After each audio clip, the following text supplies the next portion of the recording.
super kloppen. Ja.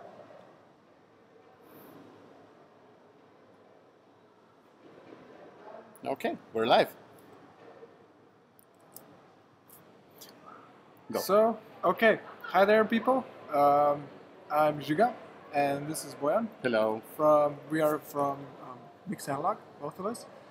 And today we are talking to you or streaming to you from Frankfurt, from Musikmesse. And for this reason, it's going to be a bit different live stream today.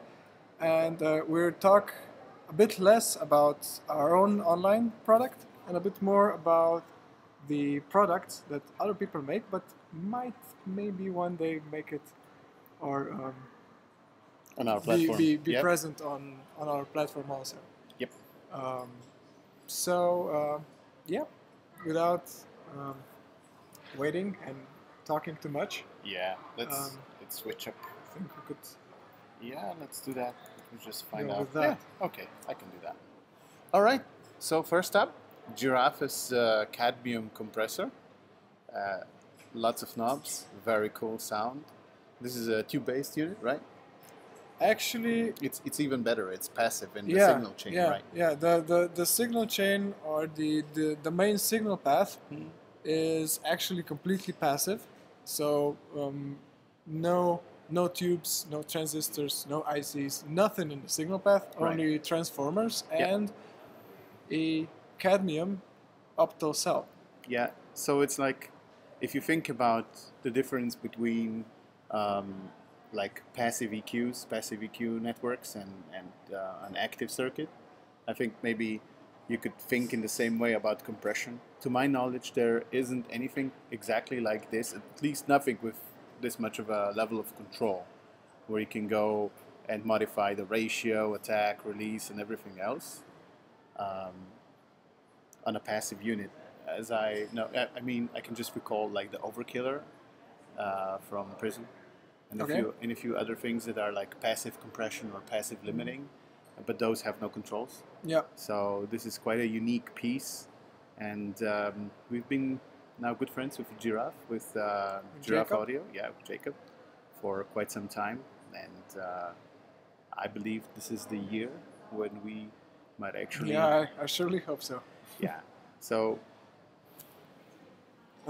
Yeah, maybe a bit more for if some of you are wondering how a completely passive compressor works. yeah, The point is that the sidechain circuitry Mhm. is still active, so it's not some weird stuff going on that nothing happens without. You still have to plug it into electricity to work. it still needs electricity. That's true, but But yeah, the point is that a copy of your input signal is being processed with active electronics, but not the one that's actually going to the output. Exactly, So yeah. the active electronics are only controlling the optical cells, and those in turn are modulating the resistance between the positive and negative phase of your balanced signal. all right. And the compression happens in this manner. So that's actually pretty cool, because if you think about it, I don't believe there are any other like topologies where an inverted signal is added to the input to actually make the gain change. Usually what happens is you have an active element that attenuates the signal, so it shunts the ground or something like that. And this is different because it's adding up the signal and the inverted signal instead. Yeah, that's really cool. So it should sound very different. I'm no like super expert, but to me it sounds definitely different. It can get aggressive if you want, but it can be extremely gentle on like just basic settings. Yeah, It's very transparent actually for so much iron. Yeah, yeah, It's actually pretty interesting. yeah. It's a sound of its own. Yeah, that's it. Yeah, Exactly. it's unique. If, as you probably know, every topology has its own kind of unique sound. So Yeah. FET compressors have their own way of doing things. VCA compressor have their own sonic qualities, Mhm. and this one also has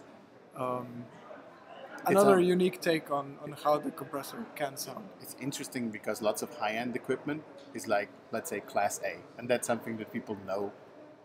They should be looking for. This one has no class in a way at all.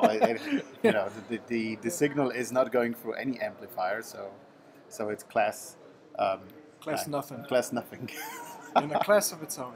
Indeed, yeah. So it's of its own, and hopefully, if all things play out well in a few months' time, you'll be able to use it on Mix Analog. That's the idea, at least. I think this one really got my attention, at least. It's a completely new company, Electric Signal, from, I believe, the Netherlands, right? Yep, I think so. Yeah, and it's a multi-band variable move, like a tube compressor, but it's a multi-band with lots and lots of controls from a brand new company.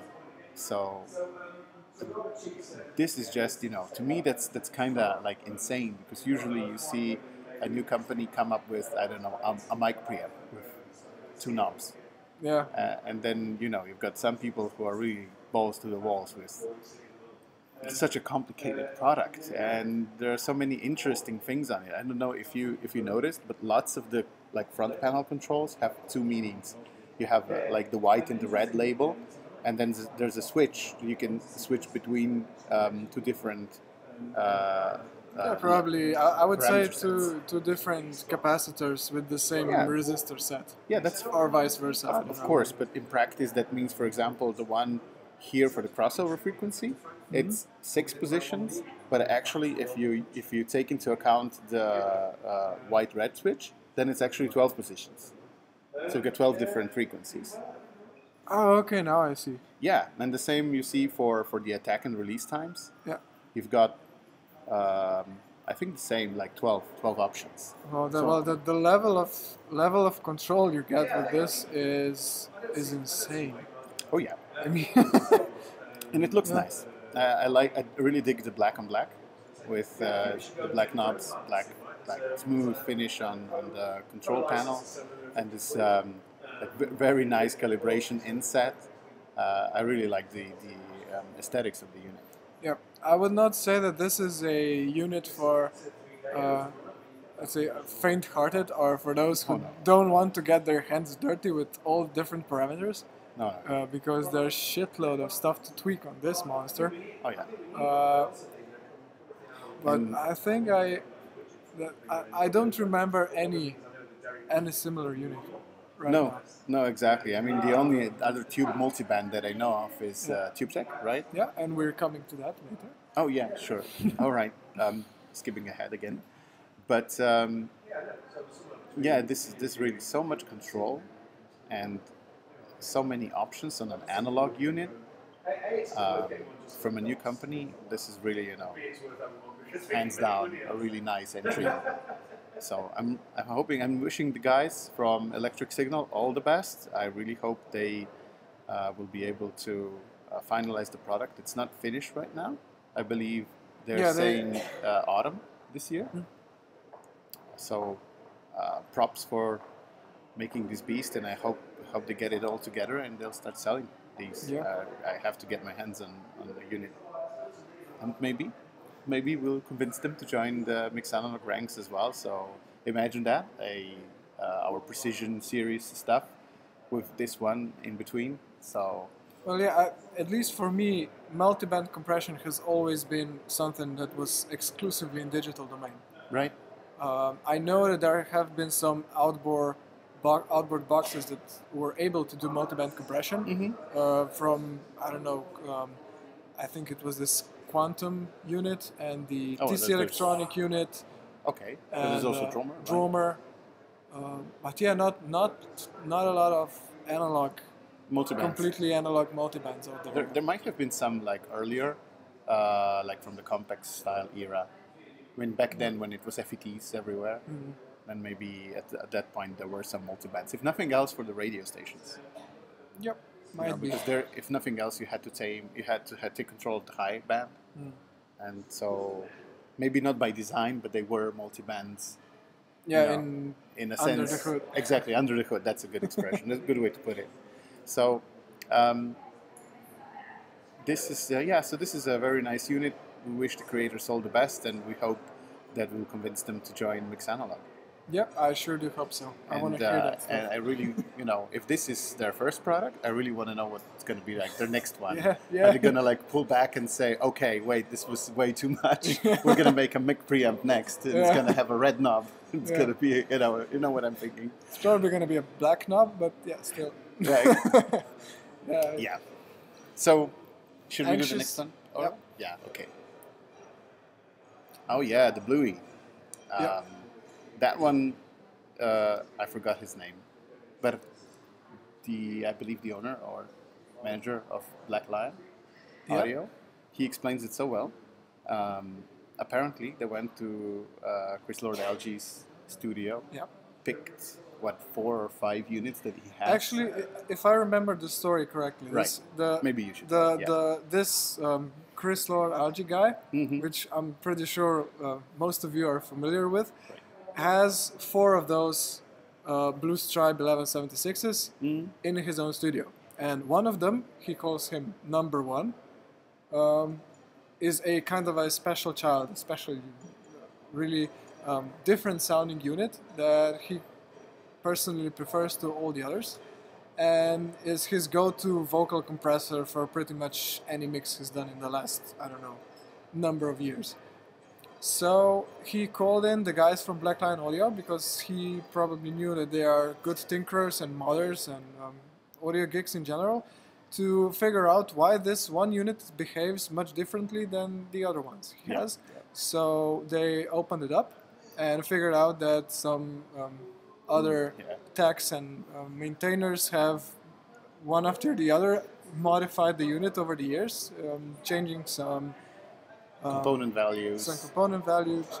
doing some more, let's say, in-depth modifications. So they would lower the noise floor of the Revision A Blue Stripe, which is kind of a bit of a drawback of this particular unit. So yeah, they simply replicated and added the parallel mix knob, which is also done in the analog domain, so you don't have to watch for the phase and watch for the sample accurate alignment in your DAW. You just do this parallel compression. That's also cool if you use it as an insert in your analog board. If you're using an analog board, Yep. then you can just plug it in as an insert and not worry about like running a parallel channel and eating up that channel when you can just do that on the unit. I think it's a great move. The 1176 can be heavy-handed, the Revision A. Yep. And but sometimes you wanted the sound of the heavy-handedness. You just don't want the compression artifacts that come with it. So you want to bring some life back, and I think that was a genius move to put dry wet control directly on the unit. Yep. Sure. So we didn't get a chance to hear it yet. Yeah. But looking at past Black Lion Audio stuff, and I would talking with the guys, I believe they did a thorough job. Yeah, judging by other work that they do, which is actually, in a way, mopping up sloppiness and, let's say, imperfect design choices by others, or corner cutting, I would say more of that, by other companies, and making off-the-shelf units sound much better. Oh, yeah. I would say that they really get anal about the sound of a particular piece of gear. So I would say that this one probably sounds pretty damn awesome. Yeah, probably. I mean, I haven't heard it, but I believe them that they've expended the effort needed to make something as classic as an 1176A. I believe that's if there's someone to do it, they're a good team to pull it off well. Yeah, and there's a lot of competition for this exact same piece of equipment. There's exactly. Yeah. I don't know, Clark Technic, Warm Audio, just to name a few. Stem Audio, The all original the UA. original UA, all the DIY kits you can get your hands on. And of course the second-hand market. I mean, those guys they're not getting away. People are going to sell those, the old ones. So you have to measure up to the vintage gear as well. Yeah. Yeah. All right. Moving on. Yep. Oh yeah. This TKs. was interesting. Definitely. Why don't you go for it? So yeah, this the TK Audio is a at least to me it looks like a kind of family business. It is from Sweden. Yeah. And I don't know where to start. At the beginning. Okay. It's always a good idea. So yeah, the main two units that caught our attention are this compressor. Mm-hmm. It's a VCA compressor design, but with some modifications that are unique to this this very box. So it's not another run-of-the-mill SSL 4K clone. Right. But the guys at TK Audio really took their time to figure out what can be done with this topology, but to augment the sound and make it much more versatile. So they added a few of quite cool features. One is, of course, the sidechain high-pass filters. Mm-hmm. Another is the THD button that makes the VCA control element, as far as if I remember correctly, it makes it behave a bit differently. So it induces more harmonic distortion in the compression. And another feature that I found, I think, most interesting is the grab button. And if I understood, I also forget his name. Yeah, that's going to be hard. But I think it's Thomas. Okay. So if I understood Thomas correctly, It's Thomas. this grab button alters the knee characteristic of the compressor. So it's again another sound from the same box, and from my experience, only this the shape of the compression knee can make a huge difference on what material triggers the compressor and in what way. So I'm really looking forward to hear what that does. And of course, adding the parallel mix or blend control is also something that I am very happy to see a lot of manufacturers building this into the analog boxes, because it's kind of, I think it's simpler to do in analog domain than it is in digital.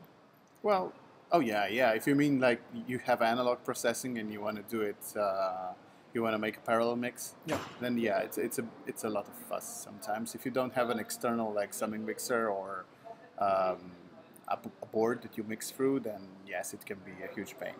And finding out what the exact sample delay is, and then something changes in your digital side, and you have to line up stuff again. That's just so boring. Yep. You could be doing something creative with that time. It's time consuming. So. Yeah, exactly. So, all right. Yeah, it's a very cool looking and unit, and it's I like the very simple left to right design with the metering in the center.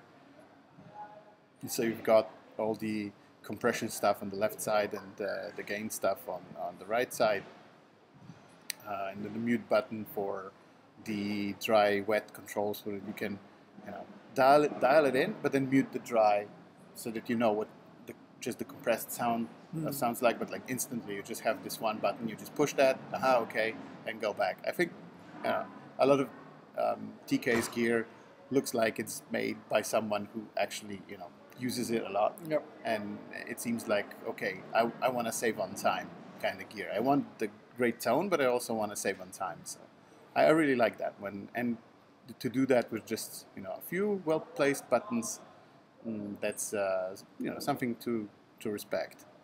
So props to Thomas. It's a lovely looking piece. And one cool detail about those two 19-inch rack boxes is that the controls are stepped. So you can all the controls stepped. Yep. Oh right. So very easy to recall then. Yep. That's at least for the equalizer. I was You tried it. Yeah, I tried it a little bit and found out that all the controls are stepped, so it's kind of a mastering edition. Oh, right. By default. By default, That's yeah. so No, cool. no extra surcharge, No bullshit, yeah. no bullshit. Just it comes like that. Mm. And while we are at the Tikilizer. Yeah. it's a very, very broad Baxendal style EQ. Oh, all right. So it's a very focused on master bus processing, or maybe submix bus processing tool. So that's a very wide effect. Yeah. Okay. Yeah. So General, gentle slopes, yeah. wide frequency range, kind of thing. Yeah. All right. And with built-in MS matrix. Yeah, definitely a mastering piece then. So it's probably aimed at mastering engineers at most. I talked to Thomas actually about the history of the Tikilizer, and you know, like the inventor that he is, he's tinkering with it every year, trying to find out if he can, you know, get even better, if he can pull off even a better Tikilizer. So most of the changes are internal, like different components or some sub-assemblies that are done a bit differently, and you know, he's really committed to this. This is what I want to communicate, is that he's really looking into how he can get it sounding even better, even if it's done. You know, sometimes when you are churning out products left and right, you just don't want to revisit them anymore. You know, you did that and you're moving on something else. But it's very different if you're still, you know, if it's still your baby and you look at it every year from like, what can I improve kind of standpoint. I like that a lot. So, and I think, you know, the kind of guy he is, he's probably also, you know, very open to stuff like modifications and so on. As far as I talked with him, yeah. So, props to Thomas. The Tikilizer sounds like a very cool concept, and we spoke with him, and it's also one of the units that you might eventually see in Mix Analog. I think it would be a very nice kind of fit with the rest of the EQs that we have. Yeah, it's something that no other box of ours that we currently have online can do. Yeah. So adding another taste, another flavor to our arsenal is always something that we are trying to do. Exactly. So adding a Bax mid-side capable EQ to the precision EQ, which is very like a GML box, very parametric, very you know, surgical, I'd say even. And on the completely the other side, you've got the Poltec with its tubes and the boost cut thing on the bass and so on. It's also a completely different design. So, and a passive, of course.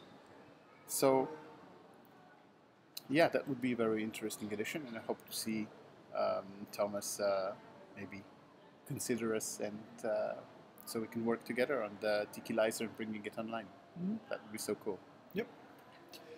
Okay, and moving on. Merging.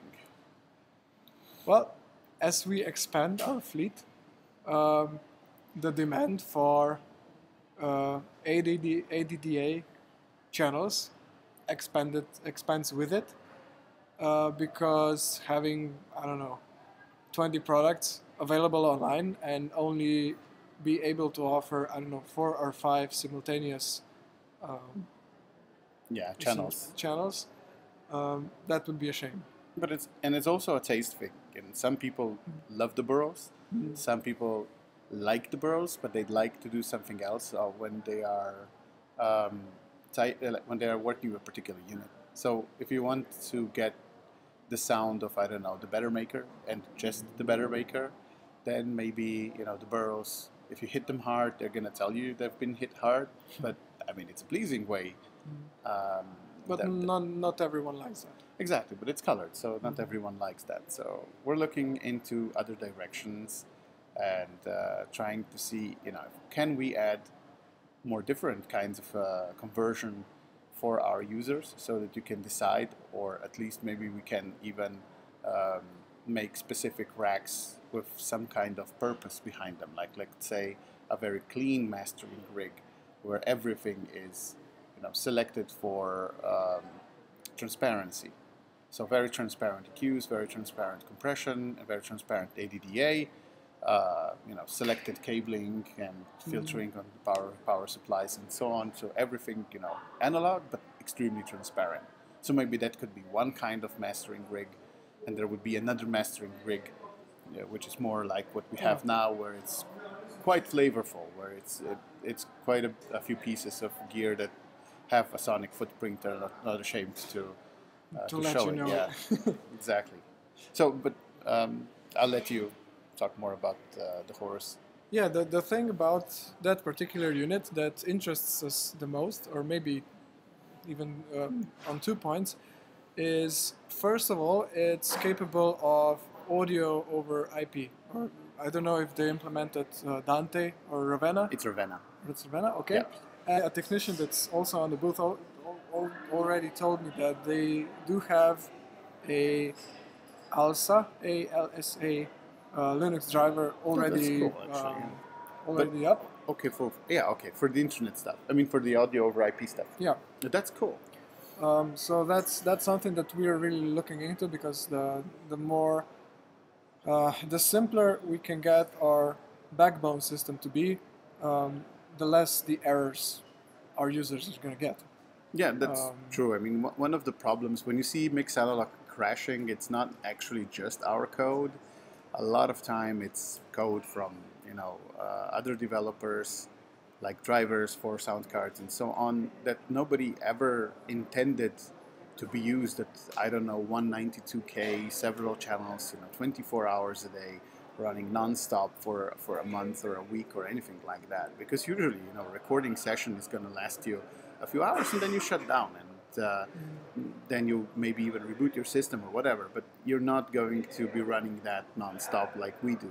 So our use case is quite different, and that can mean that stuff crashes and it's not actually our fault, but we just have to live with that and try to mitigate that with our code. Sometimes that is possible, sometimes that just isn't possible. But our wish is that if more manufacturers agreed on open protocols like Ravenna, Dante, AES67 and so on, so something that travels over Ethernet, then, and is open enough at least so that we can look at the protocol and implement it maybe ourselves, then we are more independent of what the other software engineers over the world are doing, so we can just, if there's something wrong with it, we can fix it ourselves, because now we can't. That's actually quite a big source of frustration for me, I think you can tell. And maybe the last point that why this particular box is of much interest to us is the fact that the summing mixer is well underway. Yep. And for it to have any value, or to show its true strength, we need quite a few channels of added conversion, at least for the DA side. And this particular box can provide lots of channels of conversion. Yeah, for a price pristine quality conversion. For a price that will not make us go bankrupt in a month.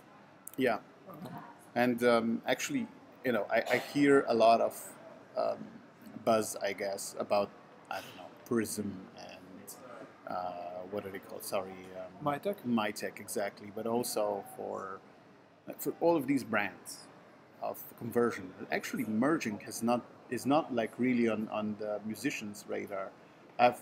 More frequently I've seen it in broadcast and like scoring and so on stuff. So to me that might actually indicate that it's even more pro, like meaning in that it's made to run for a few weeks straight. Because if it has to run in a broadcast studio, yeah, that's totally a different setup. So yeah, we hope to get our hands on one and evaluate it and see, hear for ourselves if the conversion is as good as they say it is. It measures really well, so I have high hopes, and maybe we can add that as an option to mix analog in the future. Okay, let's move on. Tube Tech. And we are at the Tube Tech. Yes, finally. We've been talking with the guys from Tube Tech for Peter, right? Oh, sorry. Yeah. Yeah, I think it's Mm. okay. For what, 2 or 3 years now, or even more? I don't know. It's been some It's time. been a while. Yeah. But right now, being in Denmark, with half of our team being in Denmark, the conversation is kind of It's going it's in the right taking direction. yeah, it's taking a bit of a different tone, and if everything turns out as planned, we're actually probably going to visit the guys in Aarhus in a month or something like that. Right. So yeah, this is while we were talking about the first multiband, another brand that for our system for quite a while now. And, Yeah. Me too. So I've heard good things about it. I've seen it in quite a few studios. Like from the photos, you see that it's popular. People are buying it. So I'm really curious as to what it would work. I mean, how it would work in mix analog. You know, thinking about just mastering, but with multi-band tools, like working with the tube tech to tame some of the like dynamic frequency stuff, and then another bus compressor at the end, like something also tube based, could make an interesting marriage between control and color. I think, in one chain.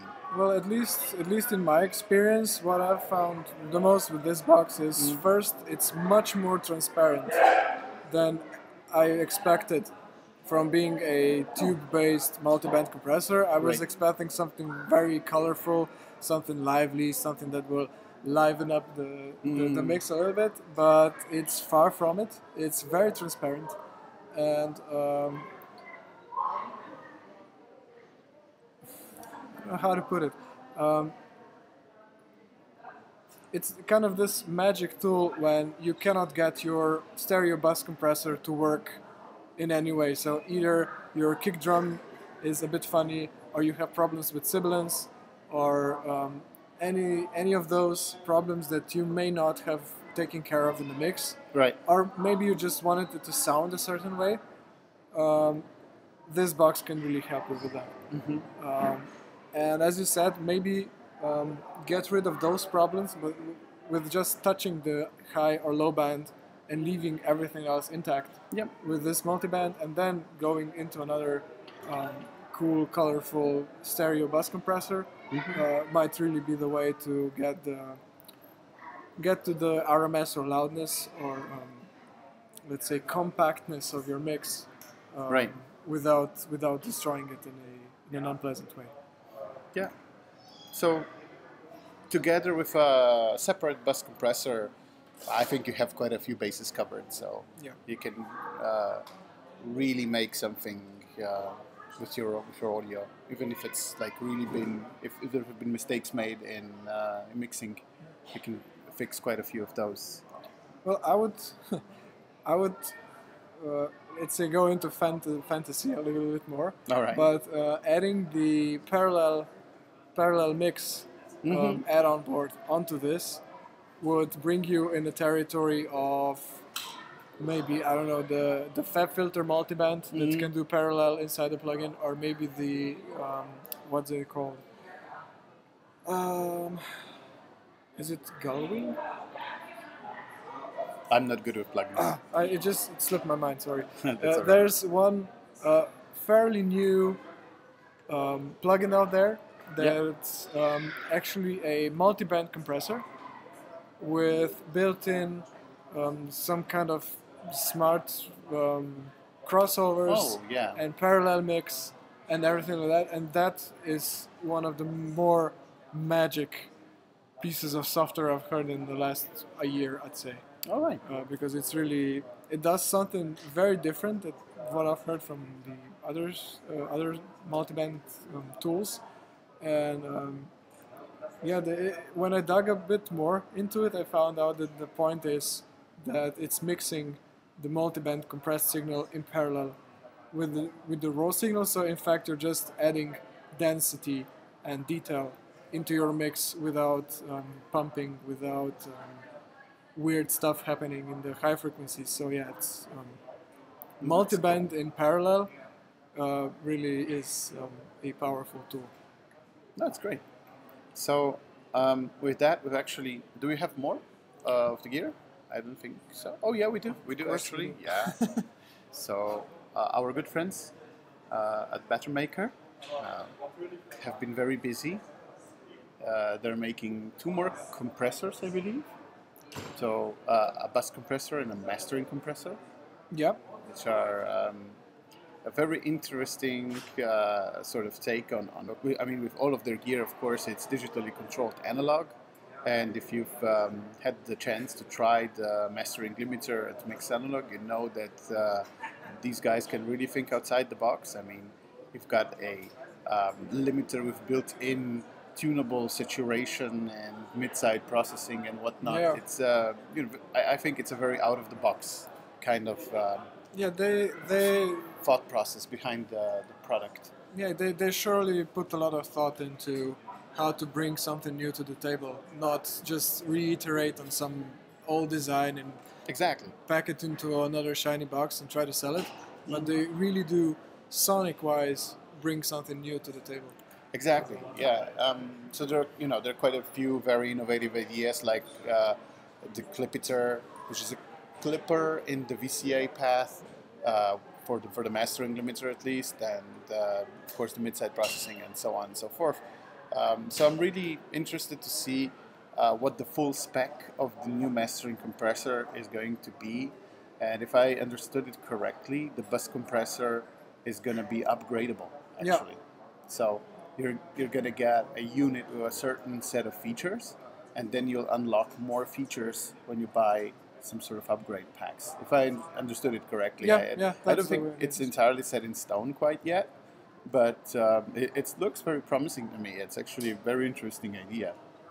Yeah, it's we kind of share this same, let's say, company spirit that we are trying, or they are trying to merge digital and analog workflow into something that's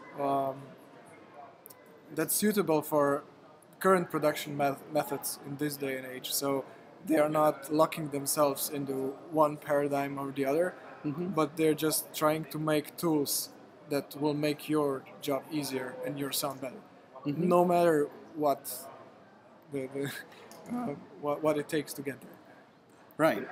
Yeah, so especially if it comes down to some sort of long-held beliefs and, some, I'd say even audio dogma.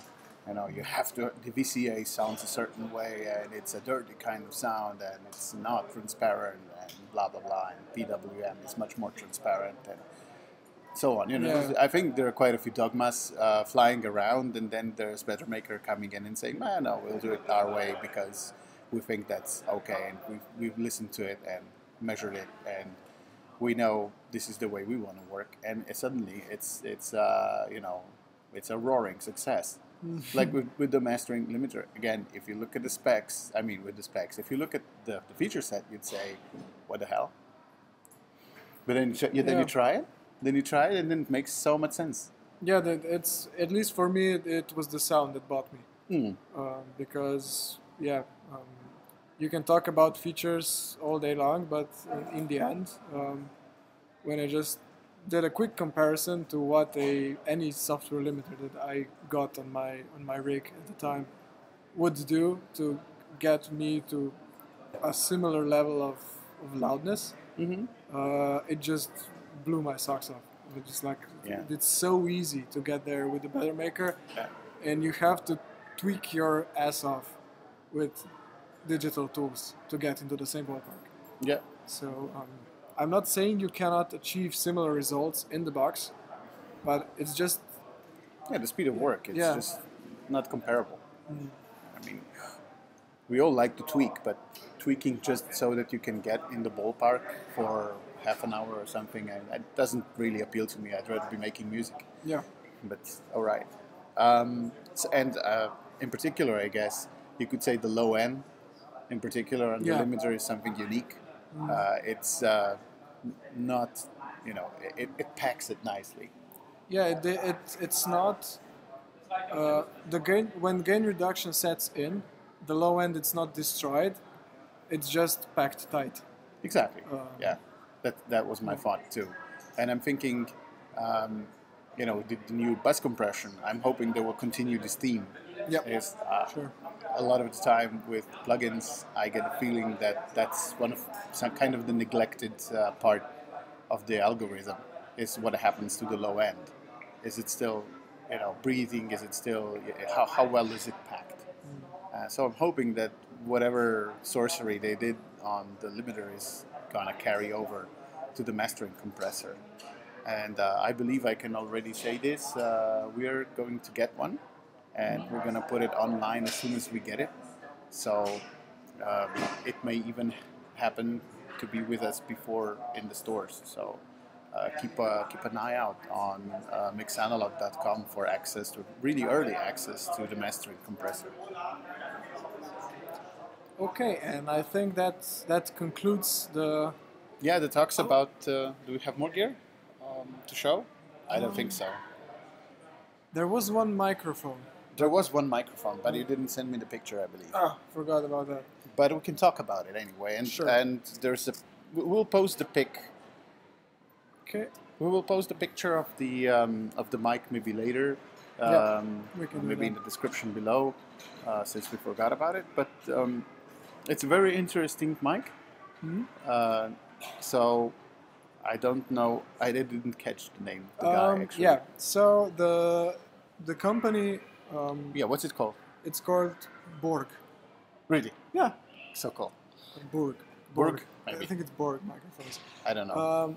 But yeah, it's a, let's say, modern classic microphone. So it's a large diaphragm condenser with the famous M7 capsule. Right. That's the one that's in U47s, the coveted Neumann mics. It has a tube amplification stage that's been completely redesigned, so it's not a clone of a vintage circuit or such, but it's a completely new design with a completely new or different or never before used vacuum tube. Yeah. So it's at least to what the guy was saying, it has much lower noise floor than most of the other tube mics, and it has a lovely Haufe output transformer. That's a German brand that I think that only a good bunch of European fellows are familiar with. Yeah, it's not like a very well-known brand, but actually, if you take apart a vintage Neumann, there's going to be a Haufe in it. So they've definitely proved their mettle, I guess. Yeah, sure. And I've bought from. So I've done a number of microphones myself some time ago, and tested quite a few components. And I have to say that Haufe transformers, they really know their stuff. These are definitely very good components to make a microphone with. And I believe you had a test with the microphone. How did it go? Yeah, it was a really short, fast test in a place with lots of people talking and making noise, and a bunch of Chinese trying out their speakers Loudly. So I wouldn't say it was a serious test, but what caught my attention the very moment I spoke a few words into the microphone was the breath, the air of your vocal is. It sounds expansive. The first few seconds you say anything in it, it's just. I would say it's that sound you hear from the, I don't know, whatever's recorded in Blackbird Studios or Air Studios or millions of euros of worth studios, you get this very expensive top end on your vocal, and no matter how much you try with multi-band compressors and EQs and whatever, you'll never get this expensive breathiness in your vocals, and that mic has it out of the box. So yeah, I was seriously considering of selling my kidney to get it, but I think it will have to wait at least a little bit more. But yeah, it's definitely on my wish list for microphones, because it looks fantastic. That's also something that's not to be neglected. I mean, you're going to be looking at it if you're going to be singing in it, so Yeah. might as well look nice. And from this very non-professional test, it sounds expensive, it sounds amazing. So I'll sure be checking this microphone company regularly. So another very interesting way to come into the market with a brand new company, brand new product, made from scratch, and it's already something very different. You know, I've talked to the designer, and his focus was to make a tube mic that had the performance of an FET mic. Yep. So low noise floor, extreme dynamic range, extreme transient response. So everything, you know, that the top of the line microphone needs, but still put a tube in it and use a transformer balanced output. So hats off for pulling it off so well. Wish them all the luck with their product, and I hope maybe someday when we'll be filthy rich, we'll be able to afford one. Yeah, but actually, it's not that bad. yeah, Okay? it's not that bad. He said that it's gonna sell somewhere between 5K, 5.5K. Yeah, 5.5K to 6K. Okay. Which is a lot of money For a mic. for a mic. But still, if you take it that any U67 or God forbid U47 is gonna set you back way more than 10K, then I think that for the sonic performance, that's really not much. Yeah, true. So if it does so well in a maybe more serious test, then you know it shouldn't be. It should be a no-brainer. Like if you think about it, what a top end like Neumann new mic right now, what does it cost? Like I think it's comparable. It's about 6K, right? 4K. 4K, not 6. All right. Some. But you're paying a premium to get something else, something different. You'll be the unique. You know, everybody I don't know knows about a Neumann, but this could be your secret weapon, I think. Yeah. So as you say, that's that's expensive sound, as you put it. It's a good way to put it. All right, so that concludes, I believe, the Messe experience. Exactly. I'll be looking into the chat box to see if there's like any questions. Not really, but okay.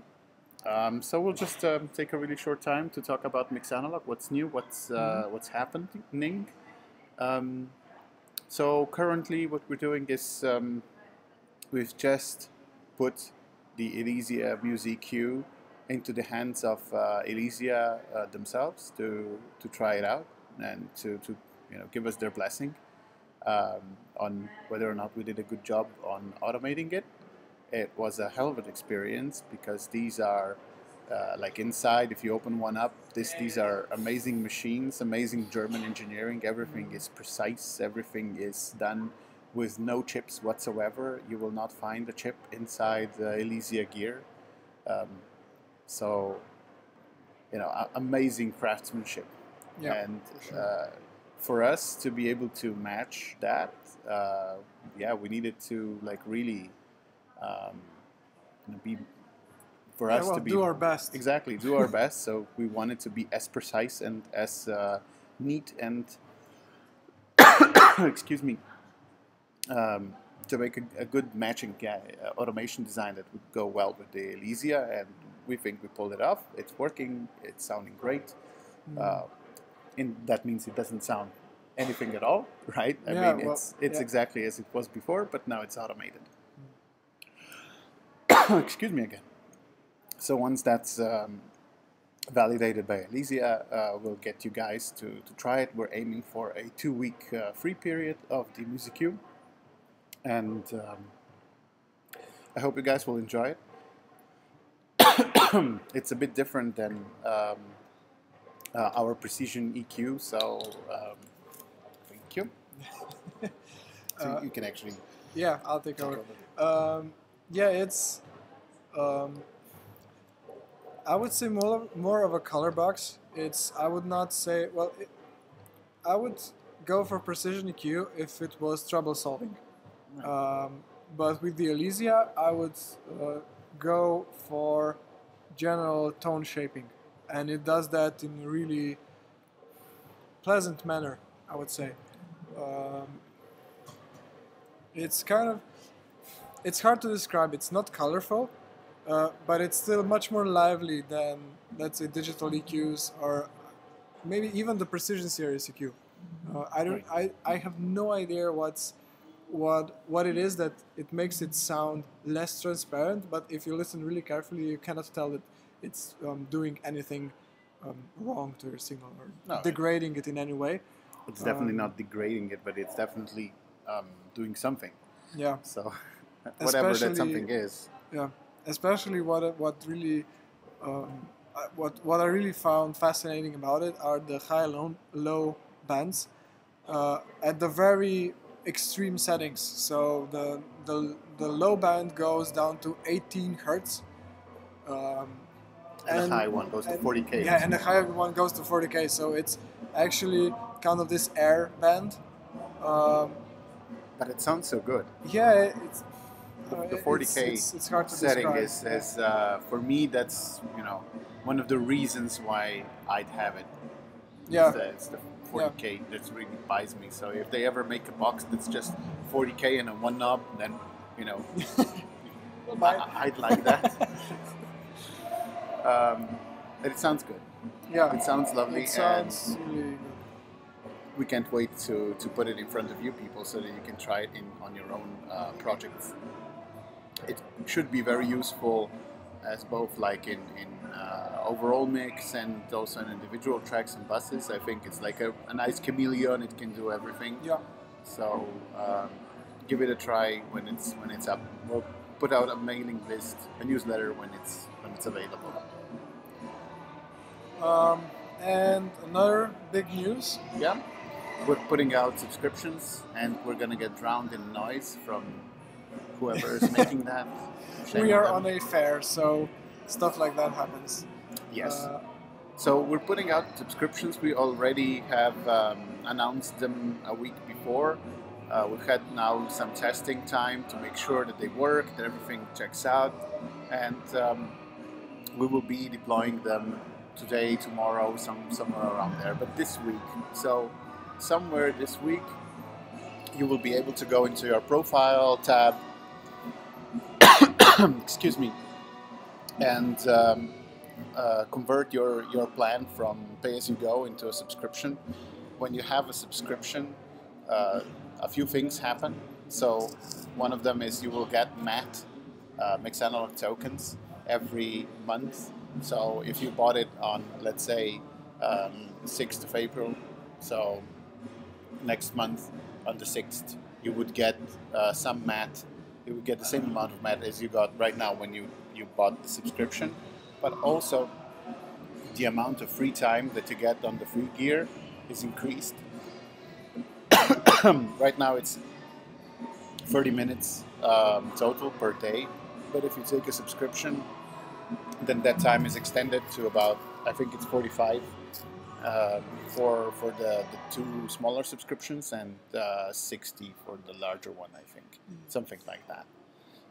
Also, we're running out a bit on disk space, and quite a few people have been leaving their tracks on for a long amount of time, and we really don't want to delete them. So what we'll do instead is we will limit the amount of gigabytes that you can take up on our cloud storage for a pay-as-you-go plan, and with subscriptions that expands with quite a lot, like I think 5 times so you get 5 times more storage if you take even the smallest subscription. Yeah, and with that, I think that that's the news for today. Indeed.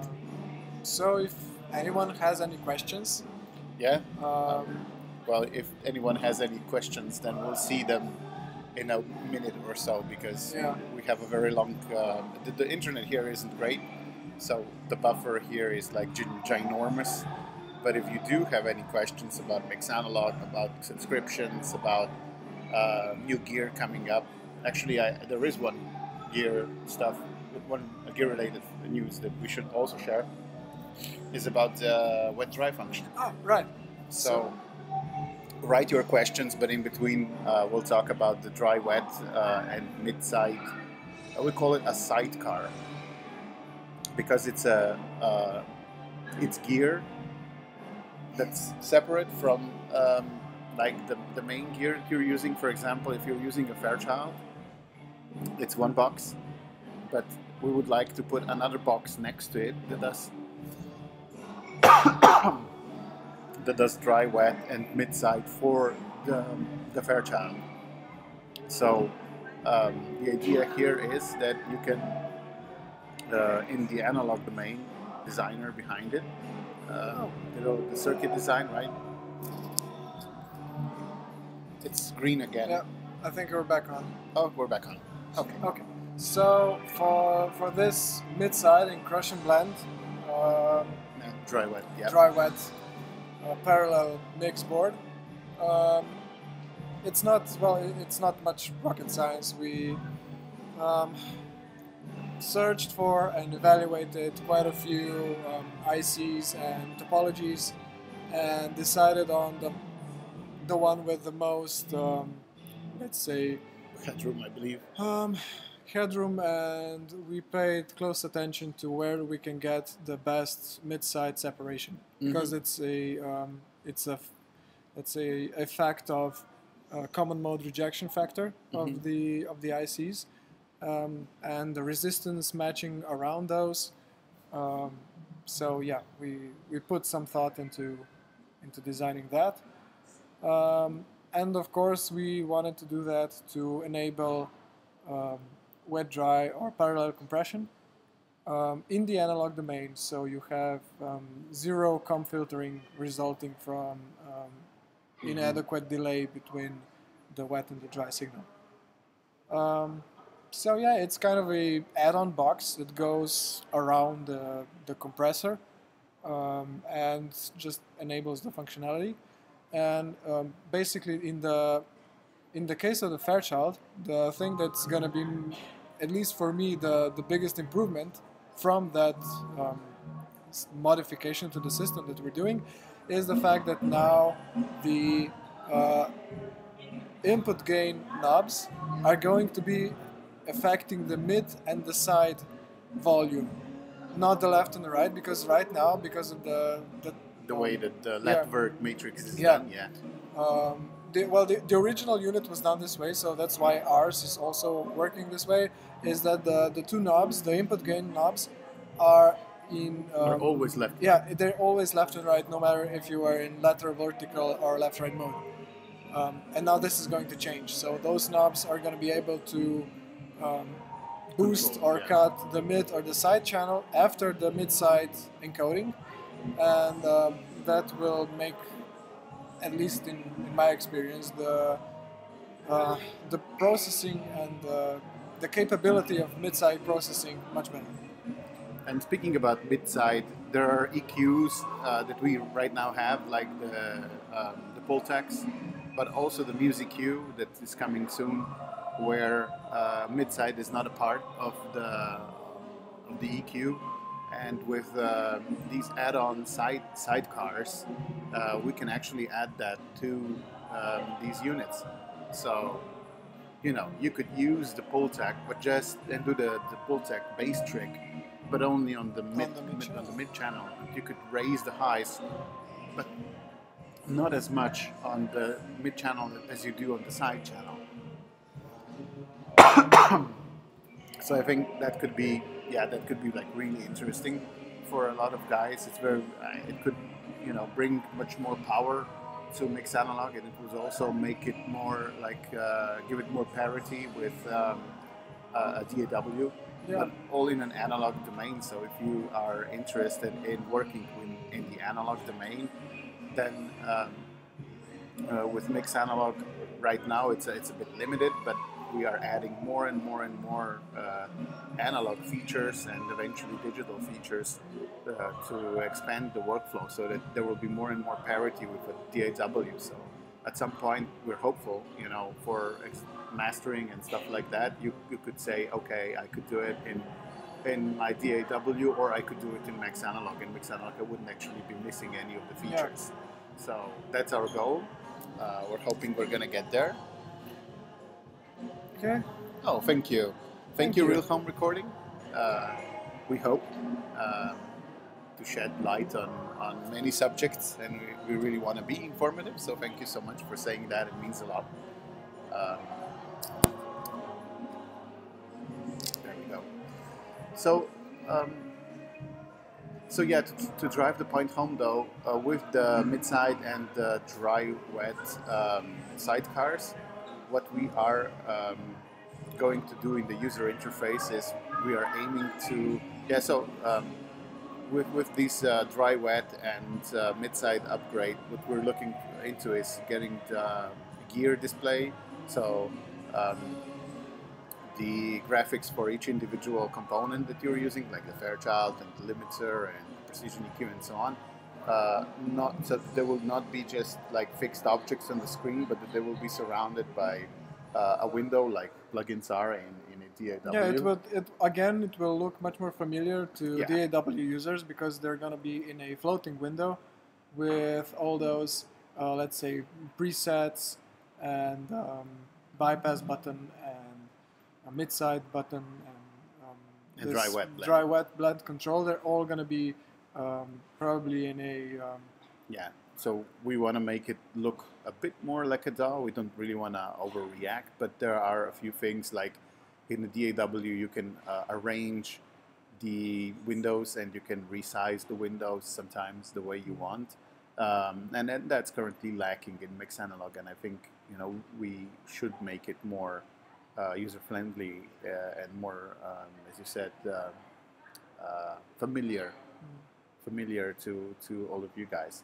So that's the plan going forward. We also have a tube distortion or saturation unit in the works. It's going to be something between a Culture Vulture and a Black Box HG2. So something in between. Hello, Trentum. Good to see you guys. So that's also a unit that we have already built some time ago, and actually if you take a look at our YouTube channel, somewhere in the archives, like I believe it's more than a year ago, there are some sound samples about it, but we never got around to automating it because we weren't so sure that we needed it. But based on like recent feedback from you guys, it seems that a tube saturation unit is would be wonderful. And it ties in very well with our this mid-side and especially dry-wet sidecar thing, because when you have that, then that saturation box becomes so much more interesting because you can precisely dial in the distortion of the unit. Now the only thing I'd add probably is some kind of filters, but eventually. So yeah, it already has a little bit of that. It has some filters, right? Yeah, you're right. But it's a low pass, however, right? So that's I believe it's a low pass. I think it has some high pass filters on the pentode settings. Oh, really? Yeah. So you can get only the high-end sparkle and blend that in. Right. So yeah, it's kind of it surprised me when I took it for a test ride and compared it directly to the black box. I wasn't expecting that in this parallel mix mode, this distortion box really becomes so powerful. It's so much different colors you can get out of it, and it can be really subtle, or you can really destroy anything. So yeah, it's gonna be a powerful tool. And the pet name for this distortion box is Audio Destruction Unit.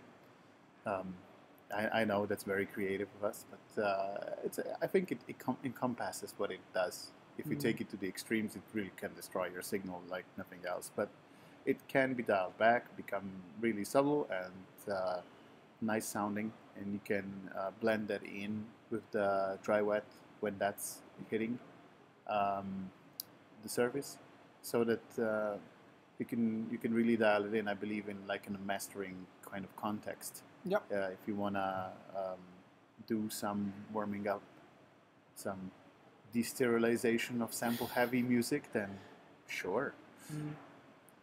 You don't have to as of right now, because as of right now you have to take a look at some of the units that we have, that if you hit them really, you know, bite back, like the Fairchild does, for example, does this, it can be very colored. But now we're hoping that, you know, we can give you more different colors to play with, not just that one, but also like something also tube based but different sounding. In this case, I believe much more aggressive and yeah, it can be more aggressive, and it also can be much more subtle than, let's say, a driven Fairchild, because the range is extended. The range is much more broad. Yeah. So yeah, to sum up, to those who have joined in later, this video will be available. We hope we got everything right this time, and it will be available immediately. Oh, hi Rock. Hi Rock, yeah. We're having a lot of fun at the Messe, yeah, definitely. Thanks for joining in. Yeah, so to sum up, this video will be available hopefully immediately, if not tomorrow, on YouTube. And what we've talked about at the start was actually our Musikmesse experience. We went through the Musikmesse and we picked out a few new products, maybe some not so new products, but exciting ones. And we talked a little bit about each of them, about our impressions, about how they sound or how they look or how useful they could be on a project. And of course, we're hoping that many of those will be joining our online fleet. Yes, indeed, Rook, thank you for noticing the meters have gone through some iterations, I know, but finally, they're quite responsive. So it took some doing, but we're finally there, nailed it. And we're hoping that we can bring this, you know, level of performance to the other parts of the app ASAP. So after the after the gear from the other manufacturers, from Musikmesse, we talked a little about. Not too sure. What did we talk about? Yeah, the subscriptions. Oh right, yeah, to the subscriptions. Yeah. So we talked a little bit about subscriptions, and they will be deployed this week. They are exactly the same as they were announced last week. So we're hoping today, tomorrow, somewhere around there, we'll be able to give them to you, and you'll be able to find them in the profile tab, and you'll be able to change your subscription from pay-as-you-go into any of the other subscriptions.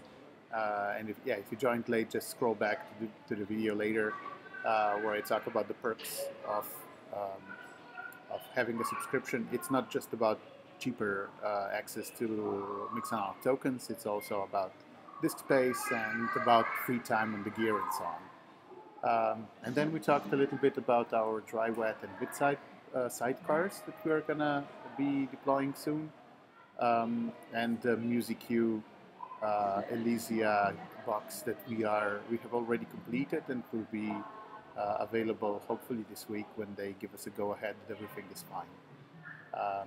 So I believe that's it. With that, we are bidding you goodbye and see you again next week. Right. Yeah, exactly. Yeah. So take care, everyone. The next update is going to be from our Denmark office.